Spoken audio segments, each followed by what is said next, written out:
बघा, मोठे कार्यकर्ते असं वगैरे काही नाही. आमचा भाजपाचा एक निष्ठावंत कार्यकर्ता होता चंद्रशेखर म्हात्रे. नाराजगी होती त्याची स्थानिक विषयावरती का असेल, पण त्या कल्याणपूर्वमध्येच नाही.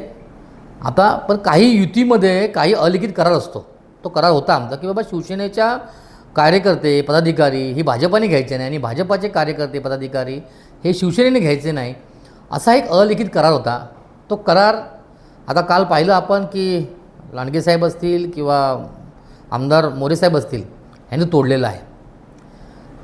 हे यांना सांगूनही त्यांनी परत केलेलं आहे. याची सगळ्या गोष्टी आम्ही आमच्या वरिष्ठांपर्यंत पोहोचवलेल्या आहेत आणि त्यांनी हे असं करून आम्हाला एक संधी दिलेली आहे.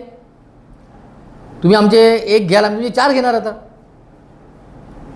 एकंदरीत पाहायला गेलं की ज्या पद्धतीने भाजपच्या इकडनं मोठ्या प्रमाणात पक्षप्रवेश चालू आहे, इतर पक्षाचे कार्यकर्ते येतात, मात्र कल्याण डोंबिवली हा गड मानला जातो आणि प्रदेश अध्यक्ष या ठिकाणचे असलेले याच ठिकाणी अशा प्रकारची गळती सुरू केल्याने कुठेतरी महायुतीमध्ये तडा गेल्याचं वाटतं. बघा, भारतीय जनता पार्टी ही एका एक मिनटं भारतीय जनता पार्टी ही एका विचारसरणीवर चालणारी पार्टी आहे. इथे एक संघटन चालतं. आम्हाला जेव्हा सांगितलं गेलं की भारतीय जनता पार्टीची शिवसेना बरोबर युती आहे, तर म्हणजे आमची युती असणार. तुम्ही पाहिलं असेल, भारतीय जनता पार्टीचा शिवसेनेची युती झाल्यानंतर 103 नगरसेवक निवडून आले, पण आम्ही दुसऱ्या कोणावर गेलो नाही. आम्हालाही ऑफर होत्या, आम्हालाही बऱ्याच ठिकाणी सांगण्यात आलं की आपण युती करून आपण आपला महापौर बसूया, पण आम्ही युती धर्म पाळला.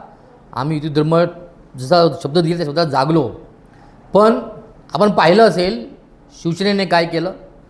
शिवसेनेने आमच्याबरोबर युती धर्माचे युती करता करता ज्यांच्या विरोधात आम्ही लढलो, ती मनसे असेल किंवा उबाडा असेल, आज त्यांनी मनसेचे 5 नगरसेवक घेऊन त्यांनी स्वतःबरोबर युतीमध्ये बसवलं. युतीमध्ये पाठीत खंजीर खुपसण्याचं काम केलेलं आहे आणि ह्या सगळ्या ज्या गोष्टी आहेत ह्या आम्ही वरिष्ठांपर्यंत पोचवलेल्या आहेत. त्यांनी जे केलेलं आहे हे कृत्य अगदी युतीला घातक आहे. जर त्यांना असं वाटत असेल की ते जर शिवसेना आणि मनसे मिळून महापौर बसू शकत असतील, आम्ही एकदम आनंदाने आम्ही विरोधी पक्षनेता म्हणून आम्ही बसायला तयार आहोत महानगरपालिकेमध्ये. आता काय भूमिका असणार आहे तुमची त्यांची? येत्या काळात तुम्हाला सांगू आम्ही, काय दिसेल तुम्हाला. एवढं का तिळपापड झाला आहे?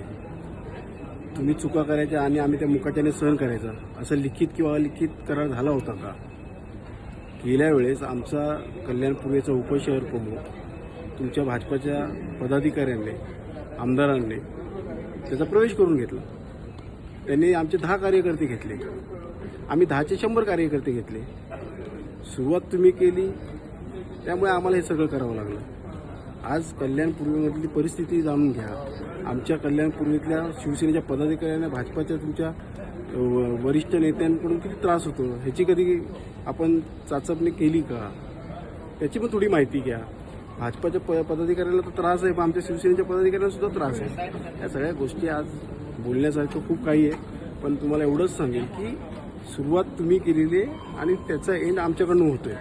त्यामुळे कल्याण पूर्वेमध्ये अनेक पदाधिकारी शिवसेनेच्या कार्यशैलीला पाहून प्रवेश करतायत. खासदार श्रीकांत शिंदे साहेबांचं कार्य पाहून प्रवेश करतायत.